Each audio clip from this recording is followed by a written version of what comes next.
अच्छा cardiovascular components में आपके पास heart, lymphatic system, capillaries, veins और आर्टरीज मौजूद होती हैं। ये स्ट्रक्चर जो होता है ऑक्सीजन और न्यूट्रिएंट्स को सेल में सप्लाई करता है और मेटाबॉलिक वेस्ट प्रोडक्ट को बॉडी से रिमूव करता है। हार्मोन्स को अपनी एक वो जगह से दूसरी जगह पे ये कैरी भी करता है। इन आयनोट्रोपिक ड्रग की अगर हम बात करें तो हम स्ट्रेंथ और कॉन्ट्रेक्टाइलिटी की बात ज़रूर करेंगे। और इस इन आयनोट्रोपिक की जब भी आयोनो बात आ गई आयनो तो स्ट्रेंथ और कॉन्ट्रैक्शन की बात आएगी। तो इंक्रीज फोर्स जिसकी वजह से ये हार्ट की फोर्स ऑफ कॉन्ट्रैक्शन को इंक्रीज करते हैं, ये यानी पॉजिटिव आयनोट्रोपिक इफेक्ट देते हैं। ठीक है, अब हमारे पास आगे कार्डियो इसमें कार्डियक ग्लाइकोसाइड्स और फॉस्फोडाइस्ट्रेस इनहिबिटर्स जो हैं, ये दो ड्रग्स हैं जो हमारे पास कार्डियक आयनोट्रोपिक ड्रग्स में मौजूद है।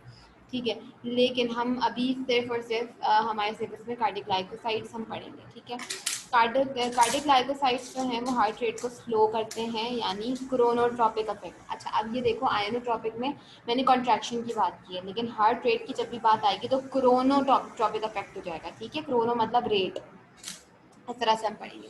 ठीक है, और ये स्लो करते हैं इलेक्ट्रिकल इम्पल्स को एवी नोड पे। तो इससे क्या होगा, एट्रियल फिब्रिलेशन, एट्रियल फ्लटर वगैरह ये सारी चीज़ें कंट्रोल में आ जाती हैं, यानी हार्ट रेट को कम करने में बहुत करामत दवा है ये। ठीक है, अच्छा इसके बाद जो है ये परफ्यूजन, हार्ट मसल्स में परफ्यूजन बढ़ा देती है। और इससे क्या होता है कि परफ्यूजन मीन ब्लड परफ्यूजन बढ़ा देगी, ब्लड की सप्लाई बढ़ा देगी, इससे एडिमा नहीं हो पाता उधर। और कार्डियक रीमॉडलिंग को या लेफ्ट वेंट्रिकल रीमॉडलिंग को भी कम करती है। कार्डियक ग्लाइकोसाइड्स जो होती हैं वो हमारे पास एक group, they are a group of drugs derived from digitalis, a substance that occurs naturally in foxglove plant. Cardiac glycoside digitalis से हमारे पास ड्राइव हुआ है, जो फॉक्सग्लॉस प्लांट में पाया जाता है। और ये सबसे ज़्यादा मोस्ट कॉमन यूज़ होने वाला डिजॉक्सिन है हमारे पास कार्डियक ग्लाइकोसाइड। अच्छा, ये एक्शन कैसे प्रोड्यूस करते हैं, ये करते क्या है, सोडियम पोटेशियम पंप जो है, जो एटीपी से जो एक्टिवेट होते हैं, एटीपी डिपेंडेंट जो होते हैं, तो उनको इनहिबिट कर देता है। उससे होता क्या है, उनका नॉर्मल इन सोडियम पोटेशियम का पंप का काम करने का काम किस तरह करती है, वो ये किस तरह करती है कि पोटेशियम को बाहर से अंदर लेकर आती है और अंदर का सोडियम, सेल के अंदर का सोडियम बाहर पहुंचाती हैं, फेंकती हैं सोडियम को बाहर। तो अब क्या होगा कि अगर जो है ये इनहिबिट हो जाएगा, तो उसके साथ साथ काम करने वाला एक और एक पंप होता है, कैल्शियम सोडियम एक्सचेंजर पंप। ठीक है, ये एक्सचेंज करता है सोडियम को पोटेशियम कैल्शियम के साथ, यानी कैल्शियम को बाहर ले जाता है और बाहर वाले सोडियम को अंदर लेकर आता है।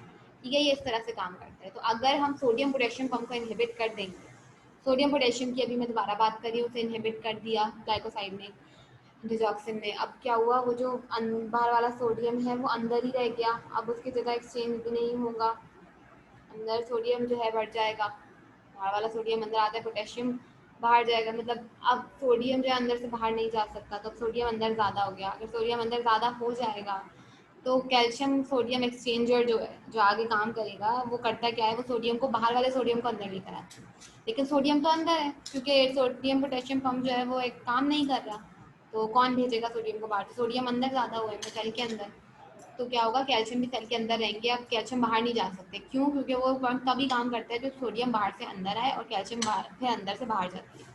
ठीक है, अंदर वाले सेल से। अब एक और एक इम्पॉर्टेंट बात, ये बात याद रखो, जब मैं सोडियम कैल्शियम जिनसे सोडियम पोटेशियम और कैल्शियम की बात कर रही हूँ सेल की कॉन्ट्रैक्शन में और बाकी सारी चीज़ों में, तो ये बात याद रखो, मैं ये बात कर रही हूँ हार्ट मसल्स की, कार्डियक मसल्स की बात कर रही हूँ, जो थोड़ा स्केलेटल मसल से डिफरेंटली बिहेव करते हैं, उनकी कॉन्ट्रैक्शन थोड़ी डिफरेंट होती है। ठीक है, अच्छा, अब ये सेंट्रल नर्वस सिस्टम पे, सीएनएस पे भी एक्ट करते हैं, वेगल टोन को इन्हेंस करते हैं, कॉन्ट्रैक्शंस को स्लो करते हैं, साइनोएट्रियल वेंट्रिकुलर नोड्स की तरफ कॉन्ट्रैक्शन को स्लो करते हैं और एंटी एरिथमिक इफेक्ट देते हैं। ठीक है, इनकी indication heart failure, atrial fibrillation, Flutter, supraventricular tachycardia में। अब जब भी हम ये दवा दे रहे होंगे तो आप मॉनिटर करोगे drugs effect, hallucination, agitation, fatigue, arrhythmias, anorexia, nausea, diarrhoea, ये सारे नर्सिंग कंसिडरेशन में आएंगी। इनको हम मॉनिटर करेंगे, हम ड्रग को विदहोल्ड कर देंगे अगर 60 बीट्स पर मिनट से लेस जो है इनकी पल्स जारी होगी, हम फ़ौरन विदहोल्ड पे रखेंगे डॉक्टर से वो ड्रग को। ठीक है, और पीरियोडिकली, मतलब time to time, equal time के साथ साथ हम पोटेशियम की कंसनट्रेशन को सिरम में मॉनिटर करते रहेंगे और डिजॉक्सिन लेवल्स भी चेक करते रहेंगे। ठीक है, उसके बाद जो है हम, क्योंकि ये ड्रग किडनी से एक्सक्रीट होती है, तो हम रीनल फंक्शन भी चेक करेंगे, कहीं वो ख़राब ना हो जाए, वरना डिजॉक्सिन अंदर ही रह जाएगा बॉडी के। ठीक है, अब ये ड्रग सर्कुलेट कैसे करती हैं, तो डिजॉक्सिन की इंटेस्टाइनल एब्जॉर्प्शन तो बहुत ज़्यादा वेरी करती है, कैप्सूल्स में सबसे ज़्यादा एब्जॉर्ब होती है और फिर एलिक्सर में, तो और फिर टैबलेट। तो ये डिस्ट्रीब्यूट होती है पूरी बॉडी के अंदर, और हाईएस्ट कंसंट्रेशन जमा होती है यहाँ पे हार्ट, लिवर और किडनी सेल्स में। और ये प्लाज्मा से पोअरली बाउंड होती है। प्लाज्मा से पोअरली बाउंड होने का मतलब क्या हुआ, फ्री ड्रग हमारे पास ज़्यादा अवेलेबल है। अगर फ्री ड्रग अवेलेबल होगी हमारे पास ज़्यादा, तो वो क्या करेगी, एक्शन के लिए वो मौजूद होगी, तो एक्शन ज़्यादा से ज़्यादा प्रोड्यूस होगा। ठीक है, अच्छा going out the wait game in the most patient, अगर कुछ ड्रग्स में स्मॉल अमाउंट ऑफ ड्रग्स है वो लिवर से भी ज़्यादातर पेशेंट्स में डाइजेस्ट होती है, मेटाबलाइज होती है गट बैक्टीरिया के ज़रिए और गट बैक्टीरिया के ज़रिए। तो ये वेरी करता है, सब्सटेंशियल है, कुछ लोगों में होगा कुछ में नहीं होगा। तो ये ड्रग एसिड होती है किडनी से अनचेंज फॉर्म में। ठीक है, digoxin is use to treat heart failure को ट्रीट करने के लिए यूज़ होता है, और ये इंट्रासेलुलर कैल्शियम को बूस्ट करता है। सही है, कैल्शियम को अंदर ही रहने देता है, बाहर नहीं निकलने देता। ठीक है, और इस तरह क्या होगा, स्ट्रॉन्गर हार्ट कॉन्ट्रैक्शन, कैल्शियम अंदर होगी तो हार्ट का वो कैल्शियम हमेशा कॉन्ट्रैक्शन में हेल्प करती है, तो हार्ट कॉन्ट्रैक्शन ज़्यादा बढ़ेगी। तो enabling stronger heart contraction force increase हो जाएगी। ठीक है, फोर्स ऑफ कॉन्ट्रैक्शन इंक्रीज हो जाएगी हार्ट रेट का। ठीक है, डिजॉक्सिन इस तरह इन्हेंस करेगा कैल्शियम मायोकार्डियल सेल्स के अंदर, और स्टिमुलेट और रिलीज और block the reuptake of, stimulate the release कहेंगे, या फिर हम कहेंगे उसका रीअपटेक। रीअपटेक कब होता है, जब एक हार्मोन काम या न्यूरोट्रांसमीटर काम कर देता है तब उसकी रीअपटेक होती है, वो इनएक्टिव हो जाता है। ठीक है, अब रीअपटेक यानी वापस अंदर अपने वेसिकल्स में चले जाना, उसको होने नहीं देता नॉरएपिनेफ्रिन को। तो रीअपटेक नॉरएपिनेफ्रिन की रोकता है एड्रेनर्जिक नर्व टर्मिनल पे। इस तरह एड्रेनर्जिक नर्व टर्मिनल पे स्टिमुलेशन का काम करती है नॉरएपी। ठीक है, डिजॉक्सिन सेंट्रल नर्वस सिस्टम पे काम करती है और हार्ट रेट को स्लो कर देती है। यानी इससे होगा क्या, ये ट्रीट करेगा सुप्रावेंट्रिकुलर एरिथमियास को, एबनॉर्मल हार्ट रिदम जो bundle branches heart conduction system से होती हैं, तो वह सुप्रावेंट्रिकुलर एरिथमिया को कंट्रोल करता है, एट्रियल फिब्रिलेशन और एट्रियल फटा को भी कंट्रोल करता है। और क्या करता है, रिफ्रैक्टरी पीरियड हार्ट का बढ़ाता है। रिफ्रैक्टरी पीरियड अगर तुम्हें पता हो तो हार्ट मसल्स में वो होती है रिफ्रैक्टरी पीरियड, जो हार्ट का रेस्टिंग पीरियड होता है। इस टाइम पे क्या करता है, हार्ट ज़रा ब्लड उसके अंदर आता है, 1 मिनट के बाद जो 2 मिनट रुकता है वो रिफ्रैक्टरी पीरियड, वो बहुत ज़रूरी होता है हार्ट के लिए। वो रेस्ट, वो इतना छोटा सा रेस्ट इसके लिए इसलिए ज़रूरी होता है कि आके वो फ़ौरन उसके अंदर ब्लड फिल हो, परफ्यूजन हो। ठीक है, तो ये पीरियड बहुत ज़्यादा इंपॉर्टेंट होता है, वरना हार्ट थक जाएगा। तो ये रिफ्रैक्टरी पीरियड को बढ़ाते साथ साथ हार्ट को रेस्ट पे लेकर आता है। In addition to treating heart failure, supraventricular arrhythmias, digoxin proximal atrial tachycardia और एरिथमिया को भी जो है वो एट्रियल टैकीकार्डिया को भी यूज़ करता है, प्रॉक्सिम को भी ट्रीट करता है। तो ये एक एरिथमिया है एक तरह का, जिसमें शॉर्ट पीरियड टैकीकार्डिया के आते हैं और alternate brief period of sinus rhythms आ रहे होते हैं। ठीक है, उसके बाद जो हमारे पास ड्रग इंटरेक्शंस की अगर हम बात करें तो 2-3 तरह के ड्रग इंटरेक्शंस हो रहे हैं, तो इसमें आपको याद करने पड़ेंगे कि नियोमाइसिन, मेटोक्लोप्रोमाइड, वॉमिटिंग वाली दवा, एंटासिड्स, कोलेस्टेरोनिन और बार्बिट्यूरेट, सेफेम्पिन जो है ये थेरेप्यूटिक इफेक्ट जो है डिजॉक्सिन के कम करते हैं, reduce the therapeutic effects of digoxin. Calcium preparation हो गई हमारे पास, साइक्लोस्पोरिन हो गया, क्लैरिथ्रोमाइसिन, एरिथ्रोमाइसिन, हाइड्रोक्लोरोक्विन, स्पाइरोलेक्टोन, हाइड्रोक्लोरोक्विन, वही है कोरोना वाली ड्रग। कोरोना के लिए जो ड्रग बड़ी मशहूर हुई थी, ट्रम्प के मुंह से निकली थी कि हम इसे यूज़ करेंगे। ठीक है, अच्छा ओमिप्राजोल, ये सारी जो है डिजॉक्सिन की, ओमिप्राजोल जो है जो हमारी पेट की दवा है राइजिक वाली, वो हमारी वो रिस्क इंक्रीज कर देती है डिजॉक्सिन की टॉक्सिसिटी का। ठीक है, और hypokalemia, amphotericin B, potassium wasting drug and steroids जो है अगर डिजॉक्सिन के साथ लिए जाएँ तो हाइपोकेलीमिया यानी लो पोटेशियम लेवल और डिजॉक्सिन टॉक्सिसिटी बढ़ाती हैं। तो हमारे पास इफेक्ट अभी तक क्या हुआ है कि वो डिजॉक्सिन का थेरेप्यूटिक इफेक्ट कम करने वाली दवाएं, कुछ दवाएं जो उसका टॉक्सिसिटी इंक्रीज करती हैं, और कुछ दवाएं जो उनकी टॉक्सिसिटी भी इंक्रीज करती हैं और हाइपोकेलीमिया करती हैं, यानी उसके पोटेशियम के लेवल्स को कम करती हैं। क्योंकि डिजॉक्सिन का लॉन्गर हाफ लाइफ में बॉडी में देर तक रहती है, तो हम लोडिंग डोज दे सकते हैं उसकी। हम लोडिंग डोज देते हैं तो MEC पे पेशेंट के जो ड्रग लेवल्स हैं वो जल्दी आ जाते हैं, तो हमें वो ज़रूरी होता है, लेकिन हम ये काम हार्ट फेलियर के पेशेंट्स में नहीं करते। ठीक है, अच्छा अब हमारे पास आगे बीटा एडिनर्जिक ब्लॉकर ड्रग्स और कैल्शियम चैनल ब्लॉकर।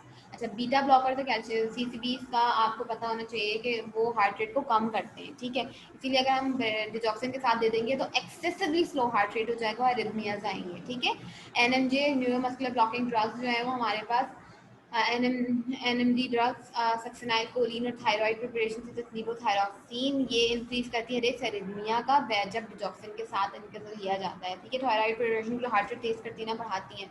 ठीक है, सेंट जॉन वर्ड्स और जेनसेंग की जो हर्बल प्रिपरेशन है ये डिजॉक्सिन का लेवल इंक्रीज करती है। अच्छा ये बहुत आ सकते हैं क्योंकि फार्मेसी में तो मैंने नोटिस किया है कि ये बातें ज़्यादातर लोगों को पता होती है, तो ये आ जाती हैं एग्जाम्स में। ठीक है, ये टॉक्सिसिटी डिजॉक्सिन की इंक्रीज करती है। अब हम आते हैं इनके एडवर्स रिएक्शंस पर। अच्छा, एडवर्स रिएक्शन में डिजॉक्सिन के वो डिजॉक्सिन टॉक्सिसिटी है, क्योंकि ये एक नैरो थेराप्यूटिक इंडेक्स ड्रग है। मतलब नैरो थेराप्यूटिक इंडेक्स ड्रग का मतलब क्या, जो मैंने पढ़ाया था फर्स्ट लेक्चर में, आपके शुरू के लेक्चर फंडामेंटल्स में याद रख करो कि थेराप्यूटिक इंडेक्स का मतलब ये कि ज़रा से ज़रा बढ़ने की वजह से ना थोड़ा सा टाइम, थोड़ी सी डोज, ज़रा सी भी डोज इंक्रीज होने की, नैनो में भी माइक्रो में भी डिजीज, वो डोज इंक्रीज होने पे क्या होता है कि ड्रग फॉरन टॉक्सिक लेवल पे आ जाती है, यानी उसका जो लेवल है थेरेप्यूटिक लेवल और टॉक्सिक लेवल बहुत छोटा सा है। मतलब हमारे पास बहुत कम मार्जिन है कि हम छोटे से मार्जिन में फॉरन इंक्रीज, जरा सा खाएंगे थोड़ी सी भी ज़्यादा हो गई, फॉरन टॉक्सिसिटी पे पहुंच जाएगी। ठीक है, मार्जिन ऑफ सेफ्टी इसका कम है, नैरो है, छोटा है, पतला है। तो हम टॉक्सिसिटी को प्रिवेंट करने के लिए हम क्या करते हैं, हम पेशेंट टू पेशेंट, हमें एक बात पता होनी चाहिए कि पेशेंट टू पेशेंट ड्रग का रिस्पांस वेरी करता है। एक बंदा एक पैनाडोल से ठीक होता है तो दूसरा बंदा दो पैनाडोल से दर्द ठीक करता है। ठीक है, अब पेशेंट टू पेशेंट इंडिविजुअलाइज हम कर देंगे। अब किसी कोई मेटाबोलाइज ज़्यादा करता है, किसी ड्रग को कुछ कम करते हैं। तो हमें थेरेप्यूटिक रेंज में रहने के लिए हम अगर पेशेंट की डोजेज को और टॉक्सिसिटी ना पहुंचे तो हम इंडिविजुअलाइज कर दें। अगर पेशेंट की सीरम कंसंट्रेशन चेकिंग करते रहें, उसकी चेक करते रहें, डिजॉक्सिन की कंसंट्रेशन सीरम पे क्या है और उसका क्या इफेक्ट आ रहा है, टॉक्सिसिटी की तरफ तो नहीं जा रहा पेशेंट के हिसाब से, पर पेशेंट के हिसाब से, तो हम टॉक्सिसिटी से बच सकते हैं। ठीक है, अब टॉक्सिसिटी में क्या आएगा, तो पहले तो जीआई सिम्टम्स देख लो। Nausea, vomiting, abdominal pain, diarrhea आ गया, हेडेक, इरिटेबिलिटी और डिप्रेशन, ये सीएनएस से रिलेटेड कर लो, सर से रिलेटेड कर लो, इरिटेबल हो जाता है पर्सन, दिमाग खराब हो रहा होता है, डिप्रेशन हो रहा होता है, इंसोम्निया, ये भी अब आंखों की तरफ आ रहे हैं, अब हम कंफ्यूजन है, ये सब ब्रेन से रिलेटेड चेंजेस। फिर विजन चेंजेस, अब आंखों की तरफ आइए, विजन चेंजेस, एरिथमिया, अब हार्ट की तरफ आइए, और कंप्लीट हार्ट ब्लॉक। तो एडवर्स रिएक्शन इस तरह से याद रखो, पहले जीआई की बातें की हुई है, उसके बाद सर दर्द, चिड़चिड़ापन, डिप्रेशन, मतलब डिप्रेस है पेशेंट, इंसोम्निया है, उसको नींद नहीं आ रही, कंफ्यूजन है, इसीलिए कंफ्यूज है बंदा, और विजन चेंजेस हो रही है उसकी। ठीक है, एरिथमिया तो कंप्लीट हार्ट ब्लॉक। ठीक है, अब इसी तरह से अब एंटीडोट याद रखो, फिर अगर डिजॉक्सिन टॉक्सिसिटी हो जाए तो उसका एंटीडोट क्या होगा, digoxin immune fab is an antigen binding fragment, FAB, drive from specific anti digoxin antibodies. जो डिजॉक्सिन के अगेंस्ट काम करने वाली एंटीबॉडीज है उनसे हम फैब लेते हैं। ये एक ये हमारे पास ड्रग है, मोनोक्लोनल बॉडी है। ठीक है, ड्रग्स मैंने मोनोक्लोनल बॉडीज कहते हैं, डिजॉक्सिन इम्यून फैब, और dosage is determined by serum digoxin level और estimated amount of digoxin injection. अच्छा, आप चेक कर लीजिएगा, मैंने मोनोक्लोनल एंटीबॉडी तो कह दिया है, लेकिन आप एक बार चेक भी कर लीजिएगा कि मैं सही हूँ कि नहीं, क्योंकि हो सकता है मैं गलत हूँ, अच्छी चीज़ें मिक्स हो जाती हैं। Dosage is determined by the serum digoxin level or estimated amount of digoxin is dosage हम serum के digoxin level से और हम estimated amount of digoxin जैसे का रेशियो या कुछ निकाल के हम digoxin level को हम इंडिविजुअलाइज करते हैं। ठीक है, और वो एंटीबॉडी की कंसंट्रेशन को हम डोजेज को हम इंडिविजुअलाइज करते हैं, उसके हिसाब से करते हैं कि वो कितनी ज़रूरी होगी हमारी एंटीडोट। हम अच्छा, अब जो है हम हिस्ट्री चेक करेंगे पेशेंट की अंडरलाइन कंडीशन की थेरेपी से पहले। हम मॉनिटर करेंगे एपिकल पल्स, यानी चेस्ट की साइड पे जो पल्स हम मॉनिटर कर रहे होते हैं, हम उस पल्स को मॉनिटर। अच्छा, पेशेंट की एपिकल पल्स चेक करेंगे 1 मिनट के लिए डोज से पहले, और इलेक्ट्रोकार्डियम ECG मॉनिटर करेंगे, ऑब्जर्व करेंगे, और पेशेंट को रेगुलरली असेस करना पड़ेगा, कार्डियो पल्मोनरी स्टेटस इसका चेक करने का पड़ेगा ताकि हम साइंस ऑफ इम्प्रूवमेंट चेक कर सकें, और या टॉक्सिसिटी चेक कर सकते हैं। तो अच्छा, डिजॉक्सिन लेवल्स को चेक करना चाहिए। Therapeutic blood level range from 0.5 से 2 नैनोग्राम पर ml तक डिजॉक्सिन लेवल का थेरेप्यूटिक लेवल होना चाहिए। अब ब्लड चेक ऑब्टेन करते रहें 8 आवर्स तक, blood levels 8 hours after the last dose, after 8 घंटे बाद अगर पर ओरल दी है तो हम पोटेशियम लेवल को क्लोजली मॉनिटर करेंगे। एडवर्स इफेक्ट और ड्रग इंटरेक्शंस के लिए कम्प्लीटली अलर्ट रहो क्योंकि वो हो सकते हैं। ठीक है, कार्डियक आउटपुट जो है डायग्नोसिस में डिक्रीज कार्डियक आउटपुट हो सकता है, कम हो जाए अंडरलाइन कंडीशंस की वजह से। हम इंजरी देखते रहेंगे, adverse reaction drug digoxin toxicity को हम इंजरी देखते हैं, उनकी वजह से तो नहीं हो रही, ड्रग थेरेपी की नॉलेज पेशेंट को है या नहीं इसकी वजह से भी देखते रहेंगे। तो कार्डियक आउटपुट तब इम्प्रूव होगा जब मतलब cardiac as evidence by vital signs, urine output, level of consciousness. Cardiac output improve होगा अगर मतलब एज एविडेंस, और हम चेक करेंगे उसको वाइटल साइंस, यूरिन आउटपुट और लेवल ऑफ कॉन्शियसनेस, पेशेंट कितना कॉन्शियस है। ठीक है, डिजॉक्सिन टॉक्सिसिटी को भी मिनिमाइज करना हमारे गोल में होगा, और हमें ड्रग एडमिनिस्ट्रेशन पेशेंट को समझानी पड़ेगी और वर्बलाइज करेक्ट सिम्टम्स। अच्छा, इसका तरीका ये होता है पहले पेशेंट को समझाओ, उसके बाद उनसे रिपीट करवाओ, ये तरीका रिफ्लेक्टिव अप्रोच होती है। ठीक है, अगर डिजॉक्सिन देने से पहले पेशेंट का एपिकल पल्स 1 मिनट तक चेक करें, बस ये याद रखना पड़ेगा आपको, ठीक है। कि patient keep in mind the patient with hypothyroidism are extremely sensitive to cardiac glycosides, they may need lower doses. Why? Because thyroid का आपको पता है हार्ट रेट, ब्रीदिंग वगैरह सारी चीज़ें बढ़ा देता है, और जब कार्डियक ग्लाइकोसाइड देंगे, हाइपोथायरॉइडिज्म होगा तो पेशेंट की ये सारी चीज़ें वैसे ही कम है, हम दे देंगे तो उनको लोअर डोजेस इसीलिए चाहिए, उनका हार्ट रेट और मज़ीद कम हो सकता है, ठीक है। हम रिड्यूस कर देंगे पेशेंट को अगर इम्पेयर्ड रीनल फंक्शन होगा पेशेंट की डोज को, ठीक है। हम गिव अ लोडिंग डोज और बेसलाइन डाटा हम। अच्छा, लोडिंग डोज देने से पहले आप बेसलाइन डाटा हर चीज़ का ले लें, heart rate, rhythm, blood pressure, electrolyte level, सारी चीज़ें देखते रहें, और क्वेश्चन करते रहें पेशेंट को कि उनके रिसेंट यूज ऑफ ग्लाइकोसाइड्स के हिसाब से क्वेश्चन करें, question the patient about recent use of cardiac glycoside, कहीं से लिया तो नहीं है, तो क्वेश्चन करें, ठीक है। उनके दर्द की हिस्ट्री क्या थी, तो प्रीवियस 3 वीक्स तक। लोडिंग डोज को जो है हमारी डिवाइडेड होनी चाहिए 24 आवर्स तक, unless the clinical situation indicates otherwise. अच्छा जी, ड्रग्स से लेने से पहले पेशेंट की एपिकल पल्स चेक करें 1 मिनट तक, और अगर ऐसी कोई इनसिग्निफिकेंट बात नज़र आती है कि सडन इंक्रीज और decrease in pulse rate, pulse deficit, irregular heart beats नज़र आती हैं या इरेगुलर रिदम नज़र आती है, तो आप फॉरन प्रेस्क्राइबर को बताइए। इफ चेंजेस आकर check the patient's blood pressure और ऑब्टेन अ 12 लीड ECG, ठीक है। पेशेंट की ड्रग को विदहोल्ड कर लें अगर 60 मिनट बीट्स पर मिनट से लेस है। IV इन्फ्यूजन 5/5 मिनट स्लोली देना है। विदहोल्ड 1 से 2 डेज तक आप रोक के रखें ड्रग को, अगर इलेक्ट्रोकार्डियोवर्शन होना है पेशेंट का, और कार्डियोवर्शन के बाद डोज को एडजस्ट करें, ठीक है। कोलेस्टिपोल और कोलेस्टायरामीन ये वही ड्रग है जो बाइल एसिड्स के साथ बाइंड होती है, वो इस ड्रग के साथ डिजॉक्सिन के साथ भी बाइंड करती हैं, ठीक है। इन ड्रग को ये इंटेस्टाइन में करती हैं क्योंकि इंटेस्टाइन में बाइल रिलीज होता है, तो इन ड्रग्स के साथ नहीं देना क्योंकि ये उसके साथ बिल्कुल ही बाइंड कर जाती हैं, वो काम नहीं करने देती, ठीक है, और ये बहुत बड़े मॉलिक्यूल्स बना देती हैं, ठीक है। अब एरिथमियास को फेनिटोइन लेडोकेन IV और के साथ ट्रीट एरिथमिया विद फेनिटोइन और लेडोकेन IV के साथ देंगे। अगर पोटेंशियली लाइफ थ्रेटनिंग टॉक्सिसिटी हो जाती है तो आप फैब डिजॉक्सिन इम्यून फैब देंगे, उन्हें स्पेसिफिक एंटीजन बाइंडिंग फ्रेगमेंट दे देंगे, ठीक है। और पेशेंट को डिजॉक्सिन के बारे में, उसके साइन एंड सिम्टम्स के बारे में अवेयर करें। कार्डियक आउटपुट का पेशेंट का evaluate patient educate cardiac output, no evidence of कोई डिजॉक्सिन टॉक्सिसिटी की कोई एविडेंस होना नहीं चाहिए पेशेंट को, और उसकी फैमिली को अंडरस्टैंड कराएं पूरी डिजॉक्सिन के बारे में। What do you have to teach about digoxin? अच्छा, डिजॉक्सिन जो है वो हार्ट बीट को स्ट्रेंथ करती है और एंकल स्वेलिंग को कम करती है, शॉर्टनेस ऑफ ब्रेथ को कम करती है, फैटीग को ख़त्म करती है, तो ये क्या हार्ट प्रॉब्लम को अकम्पनी करती हैं, जो चीज़ें हार्ट प्रॉब्लम के साथ आती हैं उनको बेहतर बेहतर कर रही होती है, ठीक है। अगर हार्ट मेडिकेशन जिस तरह से प्रिस्क्राइब की जाए बिल्कुल उसी तरह से उसी टाइम ऑफ डे में देनी चाहिए। अगर कोई डोज मिस हो रही हो मेडिकेशन की बिल्कुल भी ना करें, ठीक है। I'm sorry, मैं don't miss any dose of medication. Double dose अगर तभी दें मेडिकेशन की अगर कोई अच्छा ऐसा नहीं करें, इतनी स्टूपिडिटी कि अगर कोई डोज मिस हो जाती है तो आपने डबल डोज खा लिया, थैंक्स, ठीक है। अच्छा, ओवर द काउंटर मेडिसिन को जो हार्ट मेडिसिन को भी देख के लें, ठीक है, वो कंसल्ट प्रिस्क्राइबर से कंसल्ट के बगैर कभी भी ना लें, ठीक है। अच्छा, ये साइन ऑफ सिम्टम्स अगर डोजेज को चेंज करना है या कुछ तो वो साइन ऑफ सिम्टम्स आ जाएंगे, पता लग जाएंगे। सॉल्ट, पोटेशियम डाइट या अपनी डाइट बिल्कुल ख्याल रखें। देखिए पोटेशियम बहुत सारी चीज़ों में होता है, ग्रीन लीफी वेजिटेबल्स में तो बहुत ही ज़्यादा होता है, ठीक है। इसके बाद पोटेशियम सॉल्ट आते हैं हमारे पास, तो सॉल्ट सब्सिट्यूट वगैरह ना लें, बेहतर है सॉल्ट का इंटेक ही कम कर दें, ठीक है।